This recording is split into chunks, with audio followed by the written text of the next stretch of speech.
Okay, this is a lesson that I did very recently with you guys, and I went through this and basically fine-tuned it a bit. I think that lesson that I did was a little bit scattered, so this one I think really kind of smooths it out and just gets to the point of really what we're doing here, and I'll define the objectives a bit better, things like that. This lesson I've called the Liars and Cheats, basically, and it's basically the story of the rise and fall of this particular fellow right here, Jan Hendrik Schoen. Now, the whole purpose to kind of do this, first off, I love video games, and I saw that this was an expansion pack that had come out for a game I liked, and I thought the title itself was just very, very appropriate, so I figured I'd use it for the lesson. And when I'm talking about liars and cheats, I'm specifically in this lesson talking about liars and cheats in the world of science. So let's kind of go forward here and take a look at exactly what I want to do with this lesson. First off, this really basically is a very, very clear-cut example of when science goes wrong. One of the things that I kind of want to do in the background with this lesson as an objective, but kind of in the background, is to make you aware of the process that basically science can be corrupted. This process that scientists love so much actually can be corrupted. It can be made it can be made to look untrustworthy by sloppy or even dishonest scientists. So you're going to see that theme, and the story of Jan Hendrik Schoen basically is talking mostly about dishonesty in science. Now, when you bring up a topic like that, one of the things that naturally is going to come to mind is how would the scientific process go about trying to root this kind of thing out? How would the scientific process essentially be able to weed out sloppy, or in this case especially dishonest science? In other words, are there some kind of safety nets that are built into the process? And actually there are a couple parts of the scientific process that basically have the function of being safety nets. One of these is called peer review. We'll get into what that is. And another one is independent verification. So how do we try and catch these guys over here? Well, a couple of these safety nets. Now, the other thing is you want to be able to describe how the professional scientific community regards dishonest scientists in particular. And even though we're going to focus on how they regard dishonest scientists, I want you to think that basically, even though there are people out there who can do this process dishonestly with science, does that really have an impact on how you view science? And for some people, this is very much going to be true. Are you going to think that the process of science can be reasonably trusted? Reasonably trusted, knowing that sloppy and dishonest science can occur. So we're going to kind of use this story of Jan Hendrik Schoen. We're going to talk about his dishonesty in science. We're going to talk about the safety nets, peer review and independent verification. And then what happens when you catch these guys? How does science regard it? And how does that impact you when you think about science? Okay, this is the guy right here that we're going to talk about. His name is Jan Hendrik Schoen. This guy is a German physicist, or at least kind of was. Right now that's very much in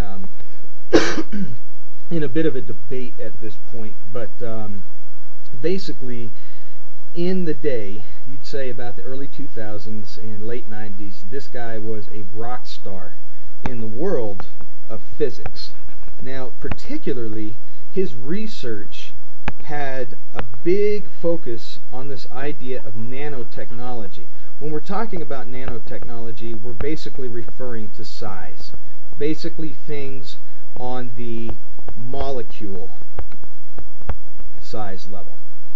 So he's a physicist that's basically doing this research that's strongly tied into the world of nanotechnology.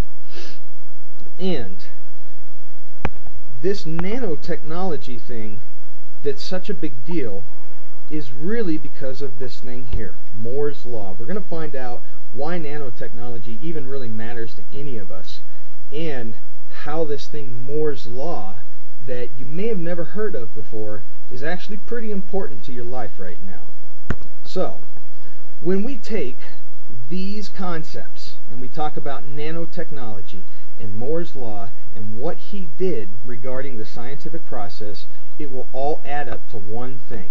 This guy basically was a great big liar.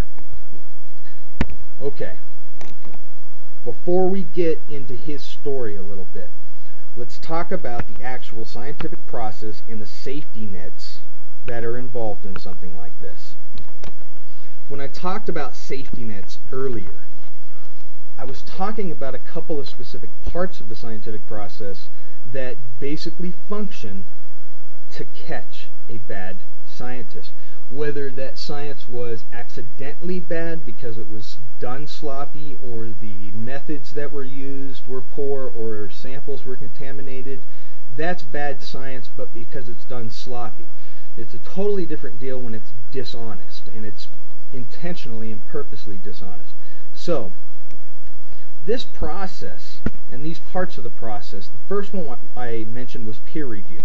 And peer review is a pretty brutal process that you will hear most people describe as being pretty nasty when they've gone through it, especially people who have submitted professional scientific papers. The other is independent verification. And we're going to talk about what independent verification is and how that really functions. It's not necessarily that it's meant to be a safety net, it's actually just a built-in part of the scientific process in general, this process. But it does act like a safety net in the way that it works.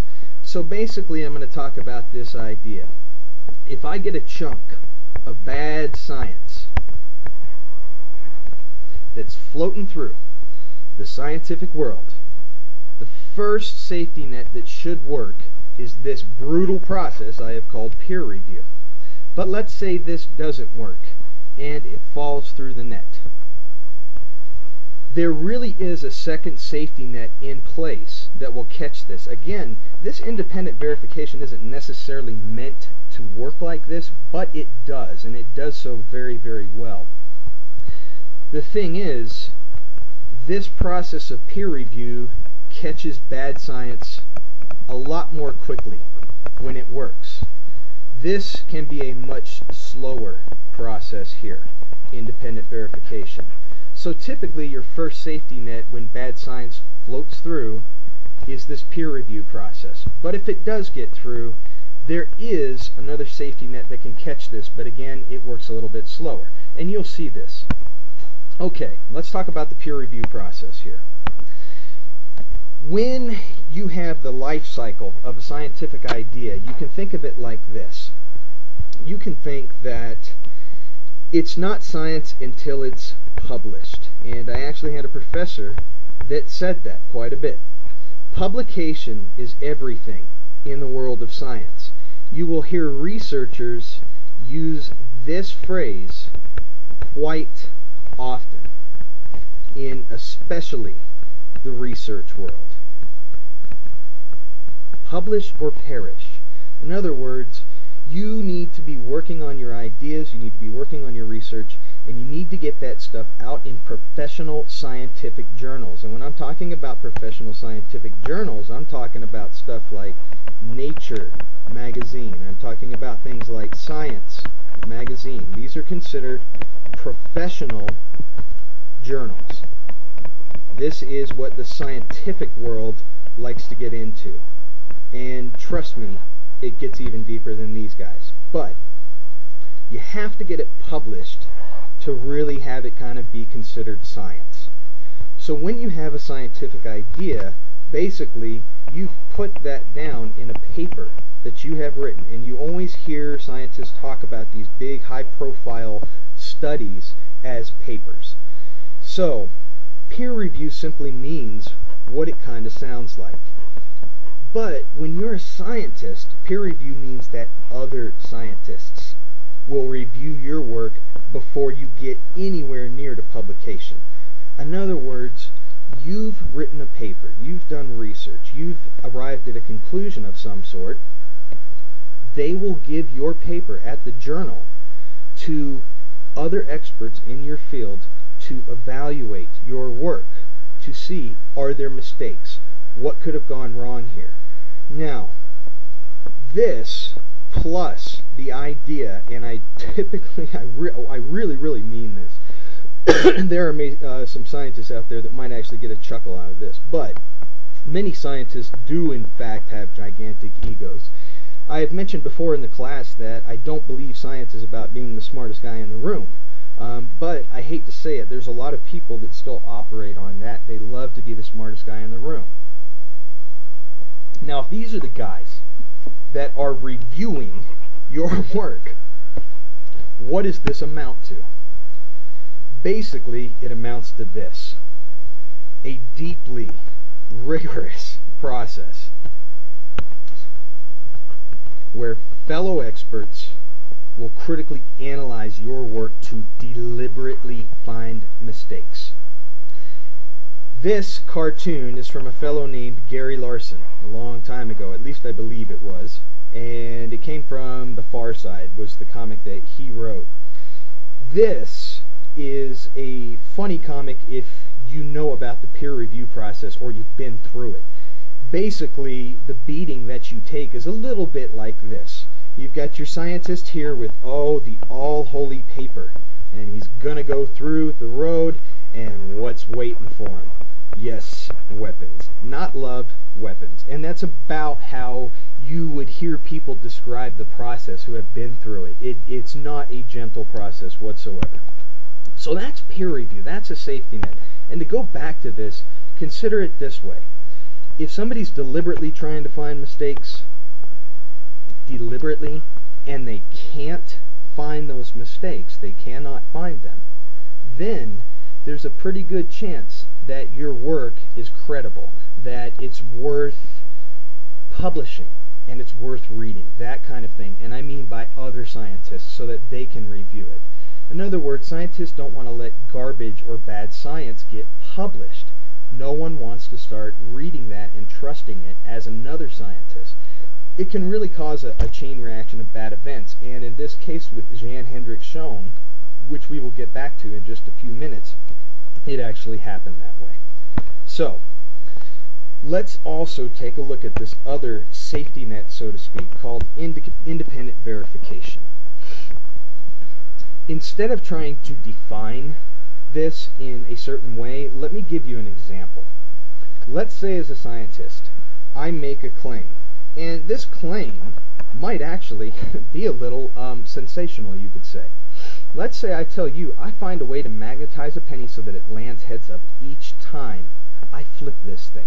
Now remember, there's going to be tails on the backside, okay? Don't worry about that. It's a fair coin.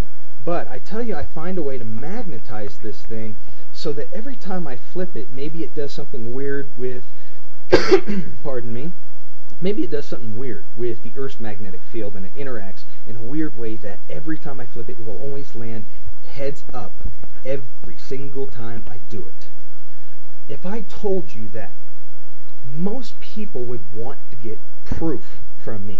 That claim would be a little odd to just believe and take at somebody's word or take on face value. So what kind of proof would I need to provide? Well, there'd be kind of a couple steps in this process that you would end up combining at the end and matching up. The first step that I would have to do is personally, for myself, repeat this little experiment of mine thousands of times. Why not? As many times as I possibly could until I'm convinced that these aren't accidental results. They come up each time. I'm very, very confident that this is not a mistake, but this is actually what I thought was going to happen, and it's being confirmed. It's being verified for me. Once I've done that, now I've got to get every other scientist I can find to repeat experiment thousands of times also. Why? Well, they need to be able to look at my scientific paper that would describe how to magnetize this penny so that they could follow the steps that I did on their own without me around interfering. They would be doing it independently, and then they would repeat that experiment after they took the steps to set it up thousands of times too. Why would they do that? Because they want to verify my results. They want to confirm my results. So, apologize for the handwriting. I don't think it's any better on the computer than it is in real life. Okay. Once I've done this experiment thousands of times, and other scientists have done this thousands of times, we compare the results. All of them, to see if they match up. If our results all match up, awesome. We can be very, very confident then that this claim that I've made here, that it'll land heads up each time, actually is true. Wow, this guy found a way to do this. Not sure that it's very useful to anybody, but you could do that. Great, that's fantastic. So once our results match up, we say, okay, cool. But if just one of those one of those scientists in one of their experiments lands tails, can I be anywhere near as confident in my idea? And the answer is a big fat no. You want everything to match up as perfectly as it can. Now, this is in the ideal world, but I'm giving you a very, very clear example of how this might look in a basic sense. Now, let's get back to this guy here, Jan Hendrik Schoen. What's going on with him? Alright, we talked about these ideas of independent verification and peer review basically as safety nets, so to speak, that catch bad science. Now, in the very beginning, I talked about something called Moore's Law. Let me tell you what this is. This is kind of a weird little law that is going to tell you a few things about technology, and I'll keep it as simple as I possibly can. It's going to tell you a few things about technology that you will see is really a lot more relevant to your life than you may have realized. Now, let me give you what Moore's Law is here real quick. Basically, Moore's Law you can kind of think as size matters, especially when it comes to technologic advancements. In other words, in the world of technology, smaller is better. Now, this is literally what the law states. It states that the number of transistors on a chip will double about every 2 years. Double every 2 years. Maybe a little bit fancy, maybe a little bit dry. Transistors, who knows what those are, right? Think of it this way. The simplified version is, I could say, basically technology, and I'll just abbreviate it, basically gets twice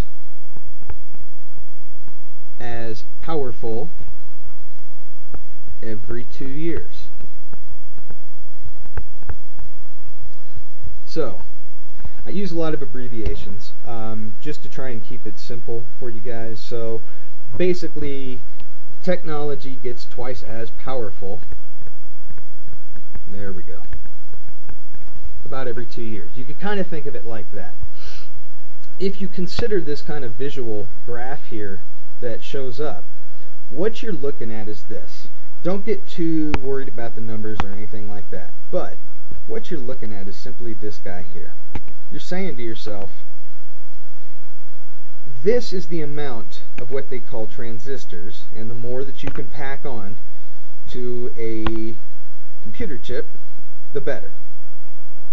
In 1971, you could get about 4,004.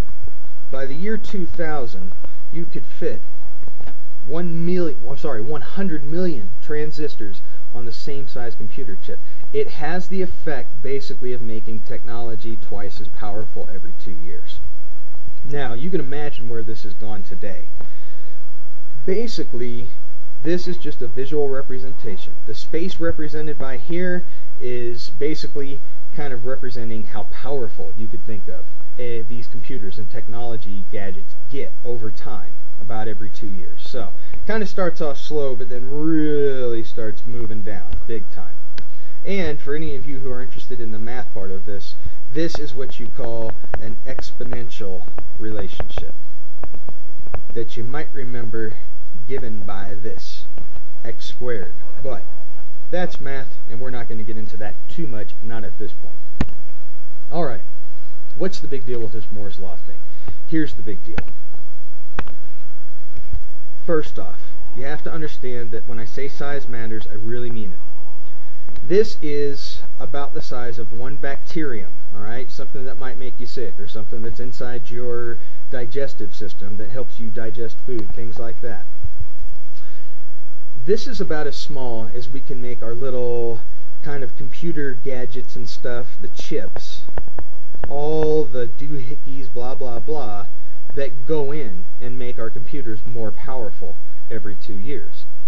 This is the current size. We can basically make them right now. If we go back to Moore's Law, it says the number of transistors will double every 2 years. Basically what we're talking about is the way that happens is you get them smaller.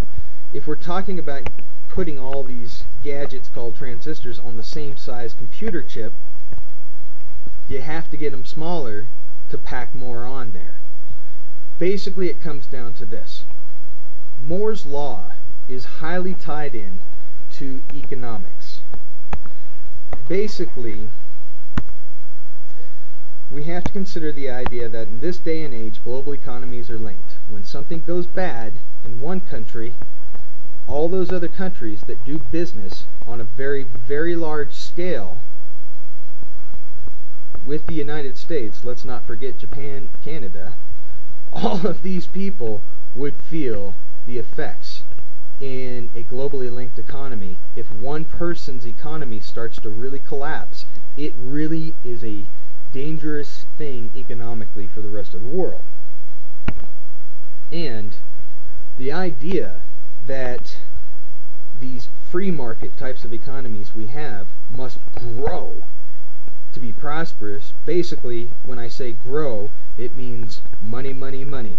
You spend a lot of money, you make more money. And the way that happens is people buy new stuff. Looks like Hue stuff, huh? New stuff.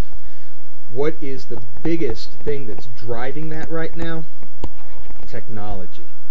Technology is really driving the growth of our economies right now, and that's why this deal behind us is so important. Moore's Law. It gets twice as powerful every 2 years. Once something gets twice as powerful every 2 years, you have to think about it. The cell phone that you purchased, I'm not sure what's going on here, but okay. The cell phone you purchased that replaced the one you had maybe 2 or 3 years ago, more than likely you bought that cell phone not because your old one couldn't make a phone call, it couldn't do the job it was designed to do. The reason you probably bought your new one is because it was cooler, it was more powerful, it could do more things. It was the latest and greatest in technology. Now if you think about this, Moore's Law, and I'll just say M's Law here. If this stops, if this thing dies essentially, that will have the effect of basically taking technological advancement. Wow, my handwriting is bad. It will basically take the idea of technological advancement here and slow it to a halt. And since global economies are linked, and since if this happens down here, this whole Moore's Law thing, if this dies and economies stop growing, this could spell bad news for all of this. Now this is one prediction that is currently being discussed. It does not mean it is going to happen. Things can happen a lot of different ways, but this is a big one that is being discussed right now. So my whole point is just don't assume that this is a prediction of doom for all of us. Now, people are really talking about, if this Moore's Law dies, will this stop technological advancement? And since this drives global economies very, very heavily, technological advancement, once that stops, the economy stops growing, and boom, the chain effect starts again. Once one country feels it, everybody does. And I'll tell you what, it doesn't have to be a gigantic country either for you to feel the pinch. And it doesn't even have to be a hard pinch for people to really start seeing things fall apart in their economies. So, think about the Great Depression. That's one of the kind of more scary things that's being floated, but I just want to tell you, that's the idea, and that's the one I'm going to go with, just because it's possible, and we should consider this. Alright, back to Hendrik von Schoen. This is why his work was so important. Schoen, sorry, I always call him Hendrik von Schoen. His name is Jan Hendrik Schoen. Schoen basically said, guess what, guys? We can't make anything smaller right now because we don't have the right kind of material to use.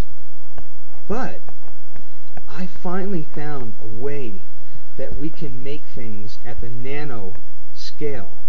I broke the barrier. Now remember, the nano scale is basically molecule sized or a little bigger. But this was the big breakthrough that was going to let Moore's Law continue to live on. Which meant if Moore's Law lives, then livers, wow. When Moore's Law lives, tech advances, still increases. This is my little flow of logic. And global economies grow. They do well, and everybody has a great day. This was a very, very big deal when Hendrik Schoen announced this discovery to the world, that he could break the barrier of molecule-sized components for computers to make them more and more powerful every 2 years. Again, Moore's Law, when you think about it in its simplest terms, just means twice as powerful every 2 years, and that's what you can expect out of computers. Well, only if we can keep making it smaller. This nano deal was what was able to really go through and let us know that things were going to be okay economy-wise if this prediction were to ever have any real merit or any real justification to it. So what I want to do at this point is just show you really kind of what was the killing blow for this. Not maybe the killing blow, but the thing that really started it off. It was the first domino that you tipped over, and then all the other dominoes fell over. Hendrik von Schoen, wow, here I go again. Jan Hendrik Schoen, he published 2 articles in very well-respected, peer-reviewed journals. These 2 journals were called Science Magazine and Nature. In other words, when you publish in these journals, you go through the peer review process. And like I said, that process is pretty tough and it's pretty brutal. Now, what happened is he published 2 different scientific papers about experiments that he had conducted on his research that were very similar except for one factor. He ran this experiment that he conducted and wrote the paper for Science Magazine at much, much hotter temperatures than he did this experiment. It was much cooler. Now, what happened is once these things got through the peer review process, people started trying to follow his research, especially people who were trying to independently verify his results because they were working in the same field, and they figured, wow, this guy made a breakthrough. Let's see if we can use his work to help us with ours. We'll study it, we'll see what he did, we'll see the steps he took, and we'll try and repeat it over and over and see if we can prove this for ourselves, much like the flipping the penny experiment. Will the other scientists be able to flip the thing and have it land heads up every time? So that's what they were doing. They were really going through this process of independent verification. They couldn't make the experiments work. They started looking at the papers a lot closer. And this is what they discovered. When they looked at these two figures, these two diagrams, the first thing they noticed was the scales. The scales were identical. This is, I think, a typo in the figure. If you look at the rest of these, you'll see that these scales basically are identical scales.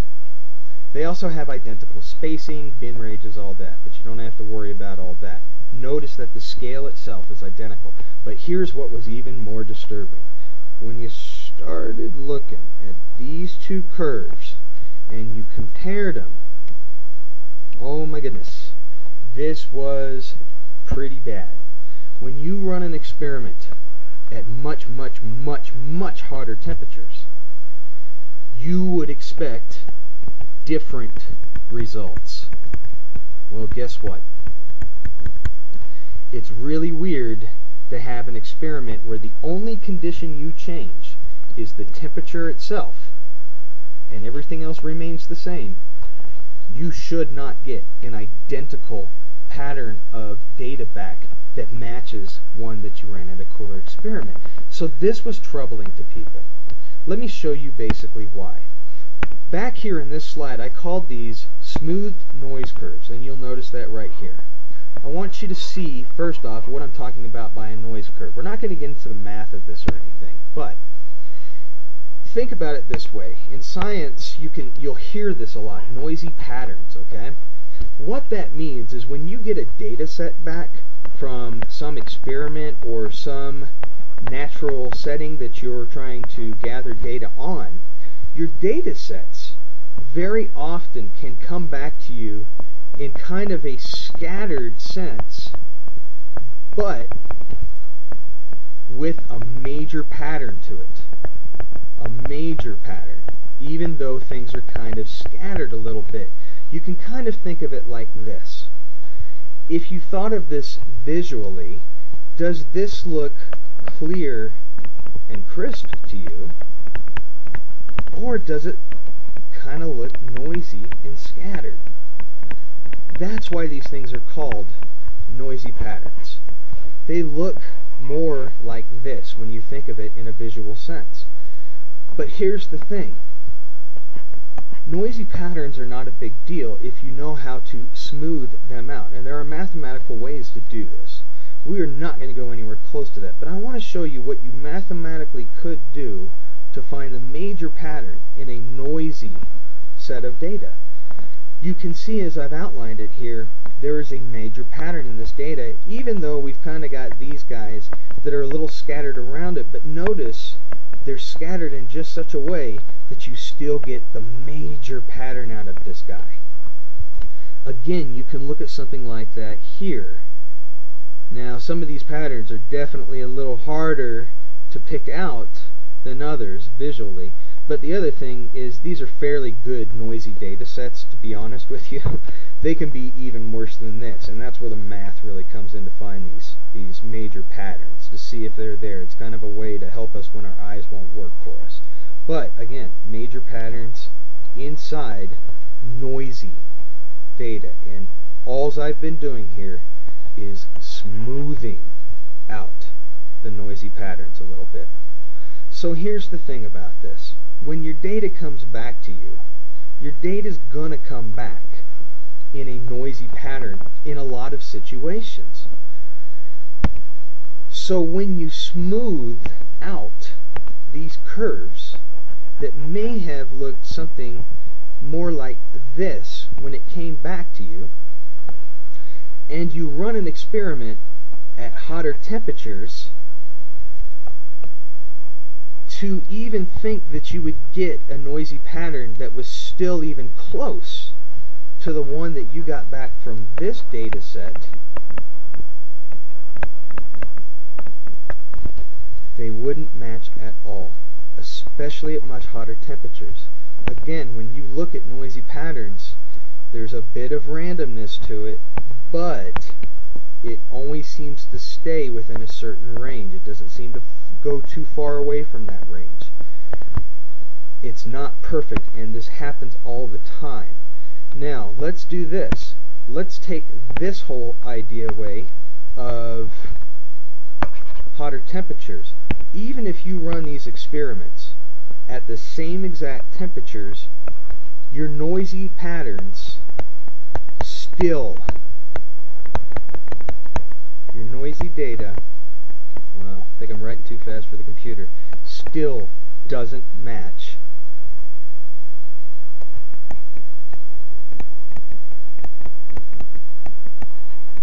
perfectly. They may get really close to each other, but they're not going to match perfectly. And when they don't match perfectly, and you smooth these curves out with these little mathematical tricks to find the major patterns, they won't be identical, not like this. This is what got him caught. Independent verification. People were trying to duplicate his results. They wanted to see if they could repeat what he did, his own results. They couldn't. They started digging deeper into his research, and they found out, uh-oh, something's wrong here.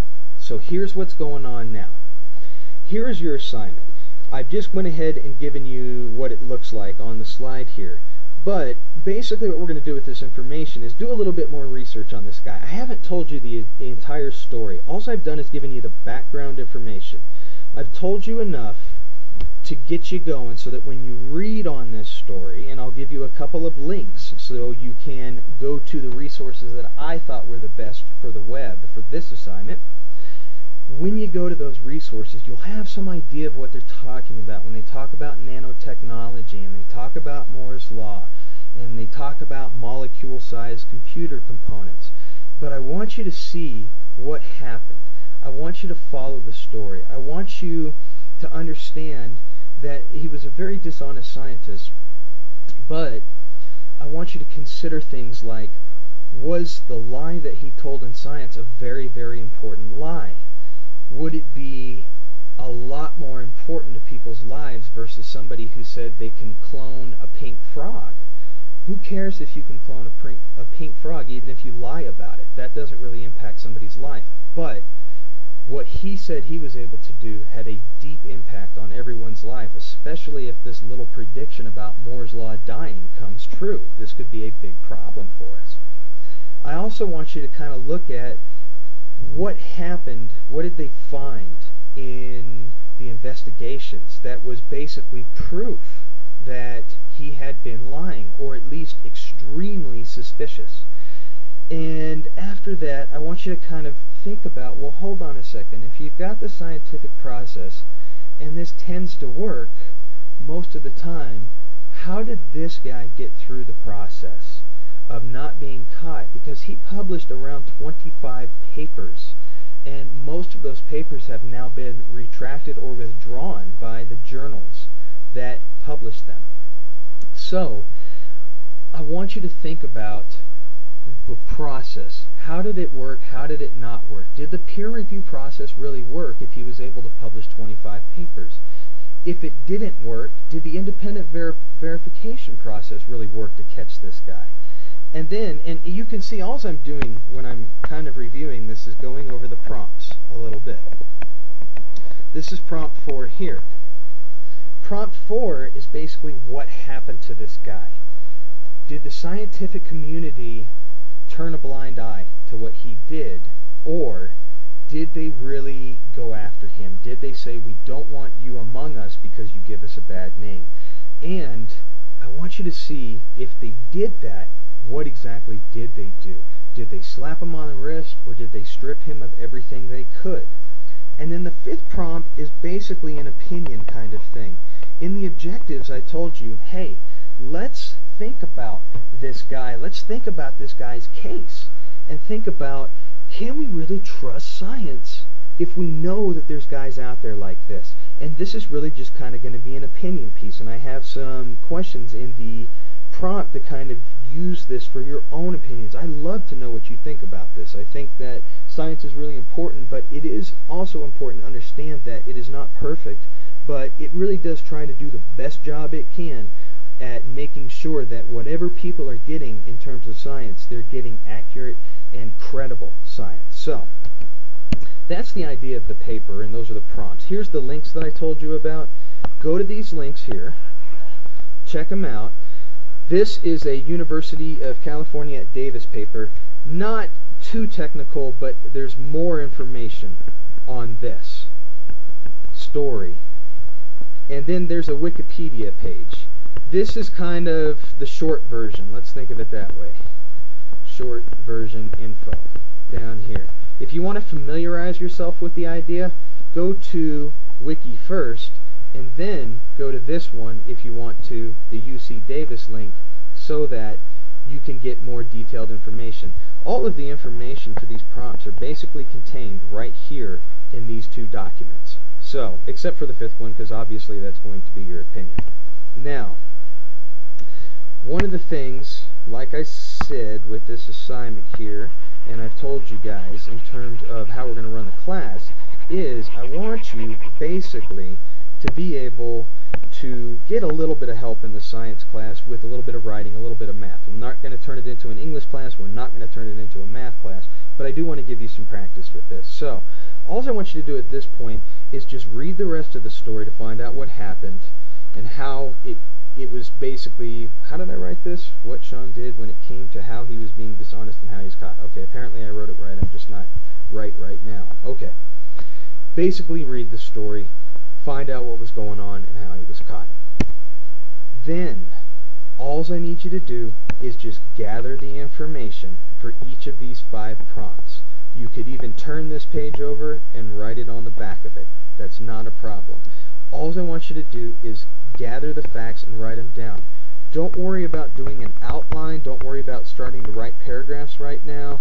None of that. We're going to do that in a next step. But for now, just gather the facts.